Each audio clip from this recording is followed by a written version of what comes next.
Untuk mengetahui seperti apa kondisi dan proses evakuasi WNI di Iran, telah bergabung bersama kami melalui saluran Zoom Yudi Wirawidiatma, mahasiswa Tehran University of Medical Sciences. Selamat siang waktu Indonesia, Mas Yudi. Selamat siang.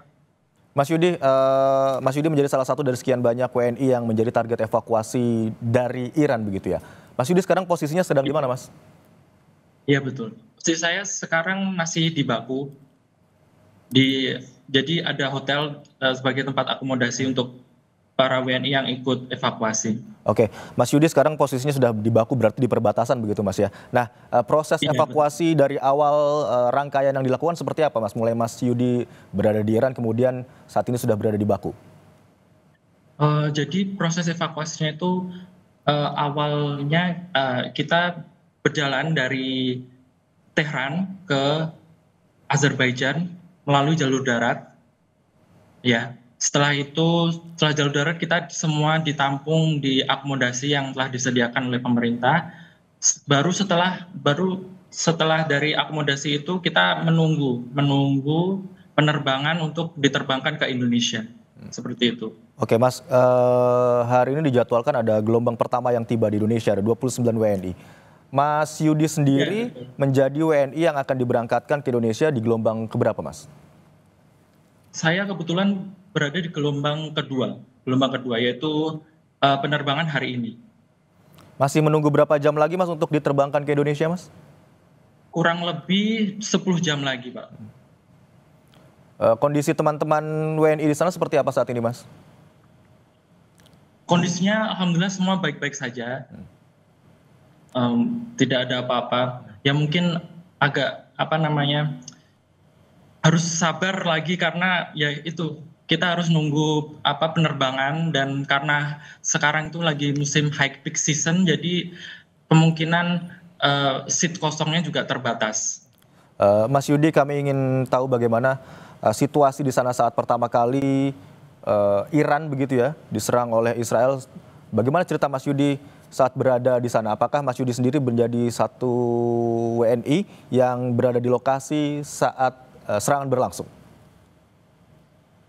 Iya, jadi sebenarnya setelah penyerangan di awal itu sekitar tanggal 13 itu kondisi di Teheran itu masih seperti biasa aja. Jadi Oke. warga masih beraktivitas seperti biasa dan sebagainya.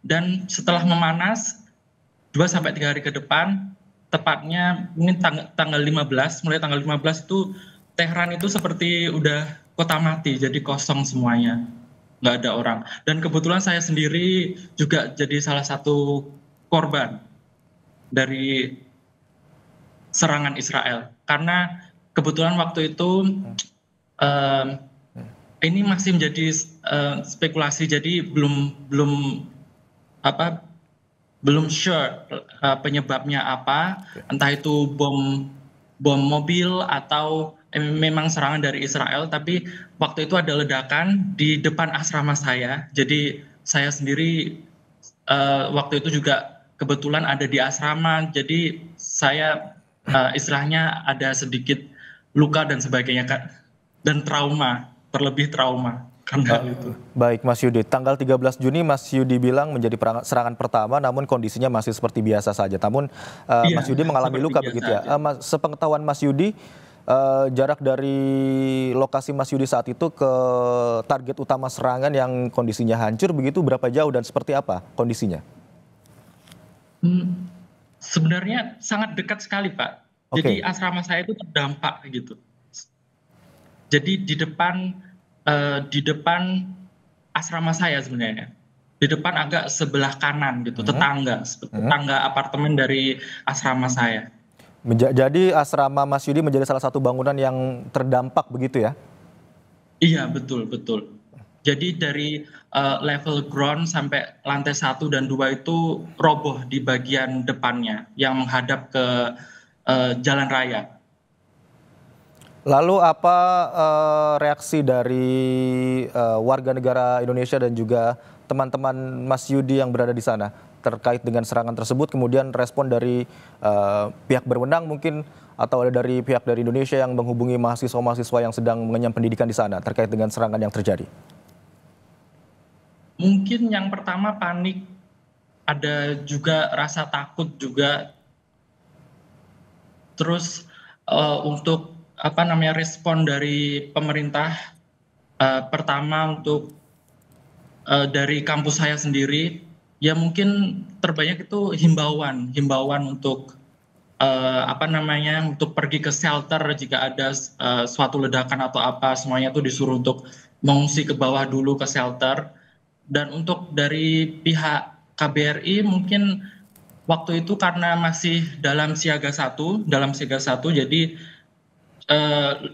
cuman ini apa namanya, pihak KBRI hanya memberikan himbauan untuk istilahnya bersiap-siap, terutama untuk menyiapkan runback dan sebagainya, untuk antisipasi jika kondisi semakin memburuk. Baik, awalnya hanya memberikan himbauan begitu untuk berlindung dan mencari tempat yang aman. Kemudian setelah Iya. ada himbauan untuk atau informasi untuk dilakukan evakuasi, apakah Mas Yudi dan rekan-rekan mahasiswa yang kemudian berusaha mencari atau bergegas ke lokasi KBRI, atau dari KBRI sebenarnya yang mencari teman-teman mahasiswa dan juga WNI yang berada di sana untuk dilakukan evakuasi? Karena evakuasi itu sifatnya adalah voluntary, jadi terlebih jadi istilahnya WNI sendiri yang harus mencari ke KBRI untuk evakuasi, seperti itu. Saya Jadi, sendiri karena asrama saya terdampak, jadi setelah tanggal 15 itu saya udah langsung bergegas ke KBRI dan saya menunggu di KBRI sampai proses evakuasi, enggak, sampai waktu itu juga istilahnya kondisinya itu udah statusnya tuh udah diubah menjadi siaga satu. Jadi saya standby di KBRI setelah itu karena saya ada sedikit trauma untuk pergi kemana-mana lagi karena hal yang terjadi itu. tapi sistem komunikasi masih aman ya Mas, setidaknya untuk menghubungi keluarga di tanah air saat itu? Kebetulan juga terganggu, Pak. Oke. Jadi memang sebenarnya Iran juga kan ada censorship untuk seperti WhatsApp dan sebagainya. Tapi waktu itu WhatsApp sempat dibuka dan masih bisa lancar. Tapi setelah 2 sampai 3 hari, akhirnya apa namanya, komunikasi internet internasional itu diputus lagi. Jadi cuman internet itu hanya bisa bekerja untuk server-server lokal atau sosial Baik. media lokal di Iran.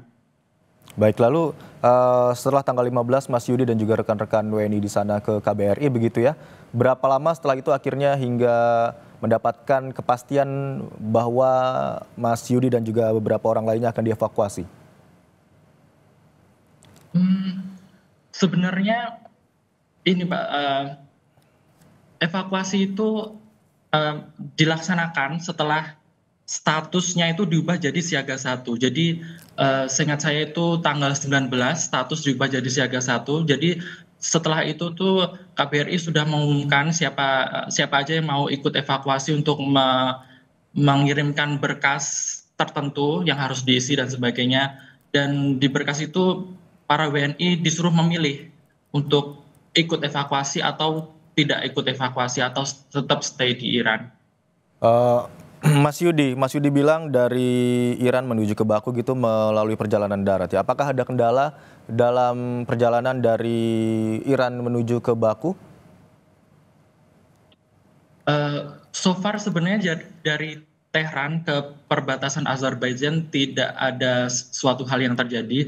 Namun sepengetahuan saya waktu di perbatasan itu ada beberapa WNI juga yang terpaksa tertahan di imigrasi Iran karena ada sedikit masalah tentang paspor. Baik. Jadi mereka harus balik lagi ke Iran dan mengurus lagi tentang paspornya sehingga diperbolehkan untuk meninggalkan Iran. Oke, Mas Yudi, satu lagi Mas Yudi, ada berapa orang yang ada di gelombang Mas Yudi yang akan diterbangkan ke Indonesia sore hari nanti? Untuk hari ini setahu saya sekitar 34, Pak. Oke. Baik Mas Yudi, terima kasih atas waktunya di Kompas siang hari ini. Tentunya kami di Indonesia semuanya berdoa atas kelancaran evakuasi dari mahasiswa dan juga WNI yang saat ini berada di Baku dan juga di Iran untuk tiba di Indonesia dan keadaan selamat. Terima kasih atas waktunya di Kompas siang hari ini, Mas Yudi. Terima kasih. Terima kasih.